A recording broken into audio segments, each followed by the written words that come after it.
So did we overvalue the dual threat quarterback for 2023 fantasy football? This is the Fantasy Sports Boss with another 2023 lesson learned video. The whole series of videos of lessons that we learned from the 2023 season. I believe this is number 3 in the series. And this one is pretty pertinent. So did we overvaluate the value of the dual threat quarterback in fantasy football this season? Well, let's take a look. And as always, hit the subscribe button, the notification button if you haven't done so already. And if you're interested in becoming a member, you can hit that join button on the homepage. Now, as far as the dual threat quarterbacks are concerned, this was a big thing in the fantasy football industry and also myself. So I did a lot of videos on this past summer about the need to make sure you have one of these select few dual threat quarterbacks in single quarterback leagues. I'm referring to single quarterback leagues here when I discuss this video. Obviously, in Superflex, you use your first 2 picks on quarterbacks, so that's a whole nother issue.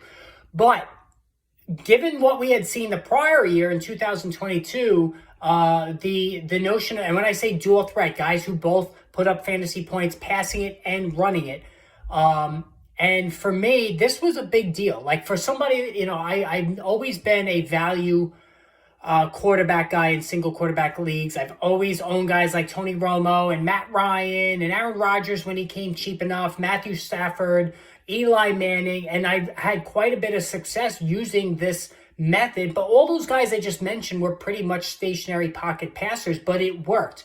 Now, with the advantage these running quarterbacks bring, especially in 2022, 2023, I thought that we all in single quarterback leagues needed to get one of the following for 2023: Josh Allen, Pat Mahomes, Jalen Hurts, Lamar Jackson, Justin Fields, Trevor Lawrence, Deshaun Watson, or do a combo with Geno Smith, Kyler Murray, and Daniel Jones. 2 of those 3.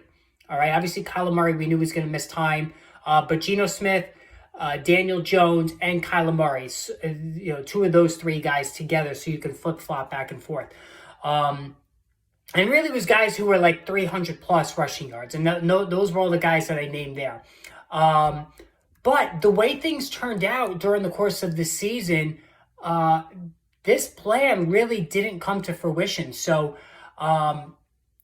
as far as those guys are concerned, just looking at the numbers that I have here, only 4 of those quarterbacks that I just mentioned, and this was Jalen Hurts, Josh Allen, Pat Mahomes, and Lamar Jackson, so the top 4 guys finished week 17 in the top 12 in fantasy points. So again, these videos through week 17, because week 18, half the teams took off. I mean, Lamar Jackson, as of this video, is not playing week 18. Neither is Pat Mahomes. So, this exercise is through week 17. So, through week 17, of all those quarterbacks I named previously that I wanted you to have this season, only 4 of them finished in the top 12 through week 17, which is very, very telling. The rest of them either bombed out statistically, got hurt, or a combination of the 2. So, Trevor Lawrence bombed out statistically. And I know he got hurt later on in the season, but he missed 1 game. Geno Smith, he actually played good in real life football, but not in fantasy. So he bombed out statistically in fantasy. Justin Fields got hurt and had inconsistent play. And then Daniel Jones, Deshaun Watson were both horrible and got hurt. So all those guys went bust. And here's the other thing. The pocket passer made a comeback. All right, so let's look at this. Dak Prescott finished quarterback 3 as a pocket passer. Dak Prescott is no longer the 500-plus rushing yard guy he was earlier in his career.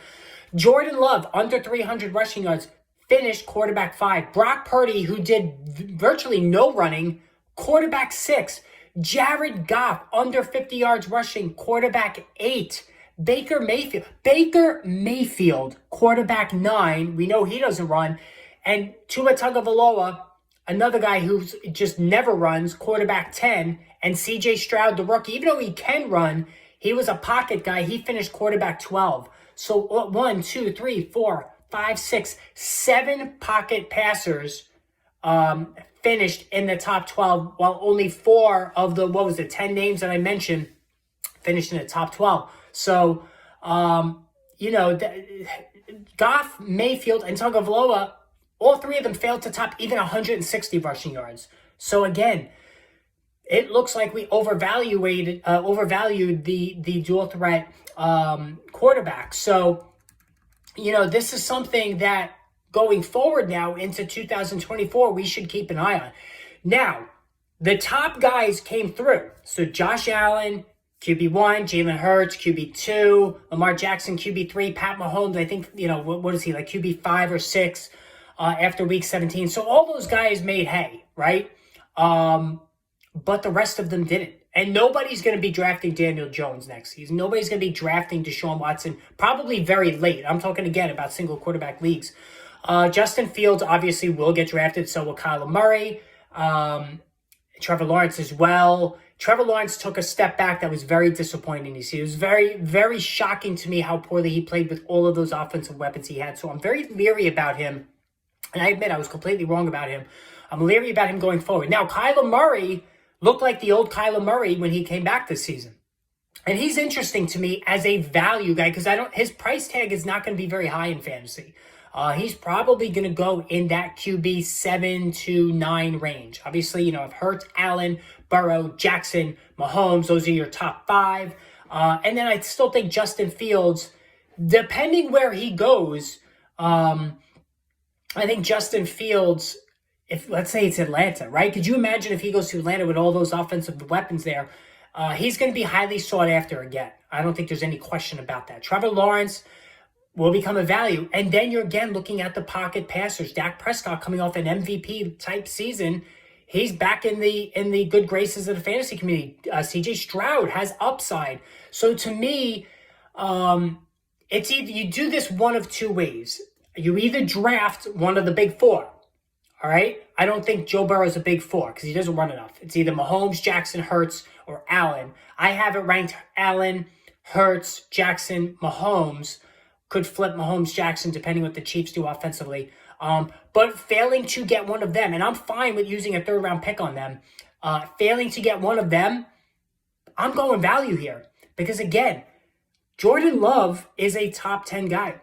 Dak Prescott, Brock Purdy has proven himself to be a top guy even though he doesn't run. Justin Fields, Trevor Lawrence, that's another 5 right there. Joe Burrow, okay, that's 6, so we're already up to 10. Kyler Murray, CJ Stroud, that is 12 players right there. And that I haven't even mentioned Tua Tagovailoa, Jared Goff. So you can go value there. So listen, I'm still going to lean dual threat, all right? Because it just gives a guy, a quarterback, more avenues to score, right? There's more margin for error, rather, with a dual threat. So, like I said, I'm willing again, and I did it this year with a lot of success. I drafted Josh Allen in round 3 in one league. I drafted Jalen Hurts in round 3 in the other. I'm fine getting one of those big 4. Failing that, I will then look to Jordan Love, who I think is going to run more next season. I would look certainly at Kyler Murray as a very affordable dual threat guy. And Justin Fields in the right situation, I would even consider him again, even though I've been very hard on him in the past. And then CJ Stroud.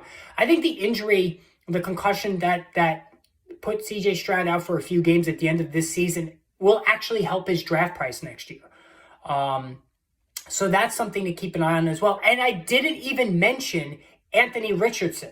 Anthony Richardson, while he wasn't a guy that I thought he was more backup in single quarterback leagues, but he started the season really well. He's another one. So that's what now 14 guys for 12 spots in single quarterback leagues. Anthony Richardson is going to be drafted in the top 7 or 8.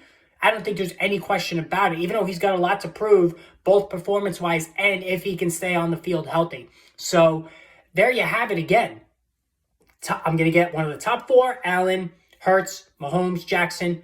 Failing that, you have, again, QB5, in my opinion, Joe Burrow. You have Fields, Love, Murray, Dak Prescott, CJ Stroud. I mean, it just goes on and on and on. So I don't think you need to draft aggressively the quarterback position if you don't get one of those top 4. That's the way I'm going to handle it.